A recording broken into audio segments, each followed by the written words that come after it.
السلام علیکم ورحمۃ اللہ وبرکاتہ۔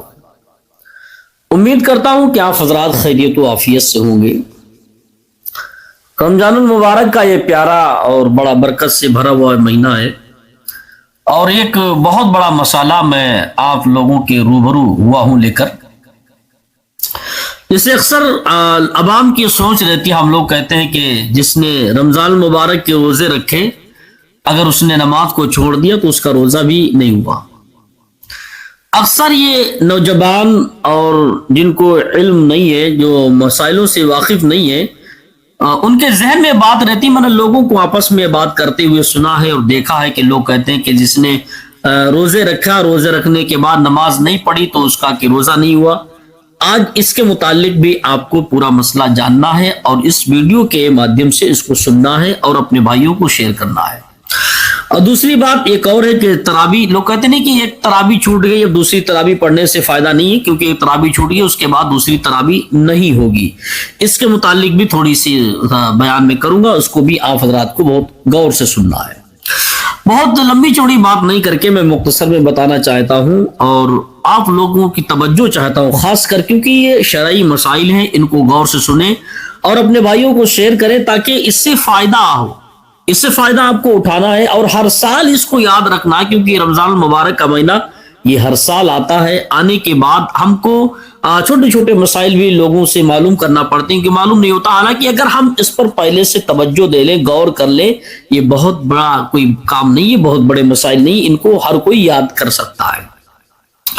جیسے آج ہمارے یہ سماج میں اور یہ رواج پھیلا ہوا ہے کہ جس نے روزہ رکھا، روزہ رکھنے کے بعد اگر اس نے نماز نہیں پڑھی تو اس کا روزہ چلا گیا، اس کا روزہ مانے نہیں ہوگا۔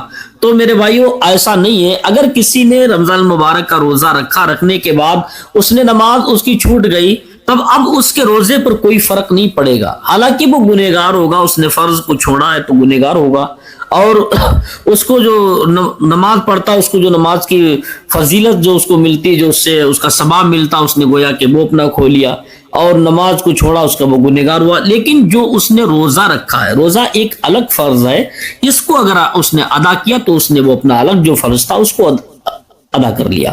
جس طریقے سے نماز ایک فرض ہے، روزہ بھی فرض ہے۔ اگر اس نے روزے کو چھوڑ دیا اور نماز کو پڑھ لیا تو اس نے گویا کہ روزہ نہیں رکھا تو اس کے گنہگار ہوگا، نماز کا فرض اس کے اوپر سے اتر گیا، نماز کے فرض سے بری جمع ہو جائے گا۔ ایسے ہی اگر کسی نے روزہ رکھ لیا اور نماز کو نہیں پڑھا تو اس نے روزہ جو رکھا ہے تو روزہ کی فرضیت اس کے سر سے ہٹ گئی، اور نماز نہیں پڑھی تو اس کا وہ گنہگار ہوگا۔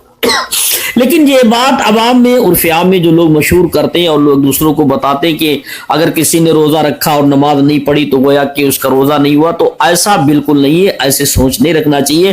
اور مسائل معلوم نہ ہو تو لوگوں کو ایسا بیان نہیں کرنا چاہیے، بلکہ کوئی بھی مسئلہ ہو تو اسے علماء کی طرف رجوع کرنا چاہیے، معلوم کر لینا چاہیے۔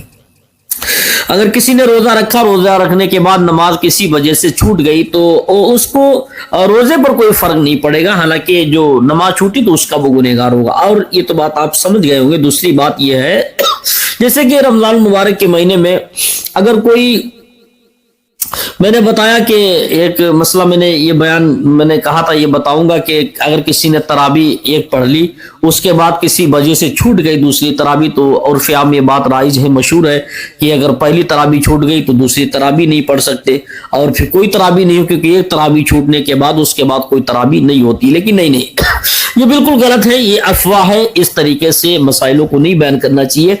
جسے بعض جگہوں پر لوگ، میں نے خود اپنی کانوں سے یہ کہتے ہوئے لوگوں کو سنا ہے کہ لوگ دوسرے سے بیان کرتے ہیں کہ آج جیسے کوئی نماز تراویح پڑھنے کے لیے گیا، اس نے تراویح پڑھنی، دوسرے روز وہ نہیں آ پایا کسی وجہ سے، تیسرے دن یا ہفتے کے بعد آیا، تو اس سے لوگ کہتے ہیں کہ تم کیوں آئے، کیونکہ تمہاری تو تراویح چھوٹ چکی ہے۔ تو کہتا کیوں؟ بولے ایک تراویح چھوٹ جاتی ہے، اس کے بعد دوبارہ تراویح اس کے پڑھنے سے کوئی فائدہ نہیں ہوتی ہے، ایک تراویح چھوڑنے کے بعد اور کوئی تراویح مانے نہیں ہوتی ہے، تراویح ایک بھی نہیں چھوڑنا چاہیے۔ اس طریقے سے لوگ مسائلوں کو بیان کرتے ہیں، محض وہ لوگ غلط بیان کرتے ہیں۔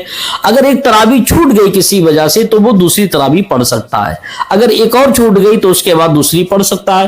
یہ نہیں ہے کہ اگر ایک تراویح چھوٹ گئی، اب جتنی تراویح 300 دن جتنے رمضان ہوں گے، جتنی تراویح ہوگی، وہ کوئی تراویح نہیں پڑھے گا، ایسا نہیں ہے۔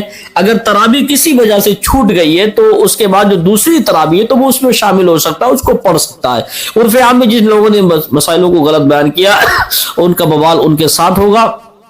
لیکن ایسا کچھ نہیں ہے. اگر تراویح چھوٹ گئی اس کے بعد اور بھی تراویحاں پڑھی جا سکتی ہیں. ایسے اگر کسی نے روزہ رکھا اور نماز نہیں پڑھ پائی تو روزے کی فرضیت پر کوئی اثر نہیں پڑے گا, روزہ اس کا مکمل ہوگا, اور نماز نہ پڑھنے کا اس پر اس کے ساتھ بوال ہوگا. اس طریقے سے یہ رمضان المبارک کے مسائل ہیں, اور حالانکہ یہ کوئی بہت دشوار کن نہیں, بہت آسان ہے. ہر مسلمان کو چاہیے کہ اس کے بارے میں غور و فکر کرنا چاہیے, سوچ کرنا چاہیے, اور اس کو سننا چاہیے. اس ویڈیو کو, اس طریقے کی ویڈیو کو دیکھنا چاہیے, علماء سے مسائل کو اس طریقے سے پوچھنا چاہیے, اور پوچھ کر ان کو ذہن نشی کر لینا چاہیے, یاد کرنا چاہیے, تاکہ یہ رمضان المبارک کا مہینہ ہر سال آتا ہے اور ہر سال ان چیزوں کی ضرورت پڑتی ہے. لیکن میرے بھائیوں, میرے بتانے اور کہنے کا مقصد صرف یہی ہے, کیونکہ ہم لوگ کسی دینی ویڈیو کو دیکھتے ہیں یا کوئی دینی اسلامی مسائل کو سننے کے بعد جس وقت ضرورت پڑتی ہے اسی وقت ہم اس کو یاد رکھتے ہیں, اس کے بعد ہم اس کو پھر بھلا دیتے. لیکن نہیں, ہم کو چاہیے کہ جس طریقے سے ہمیں دنیاوی ضرورت کی چیزیں یاد رہتی ہیں, اپنے کھانے پکانے کی چیزیں یاد رکھتے ہیں, اپنی پریشان دینے والی چیزوں کو یاد رکھتے ہیں, دنیاوی نفع والی چیزیں ہم لوگ یاد رکھتے ہیں, اس طریقے سے شریعت مطالعہ کے مسائلوں کو ہم سب کو یاد رکھنا چاہیے.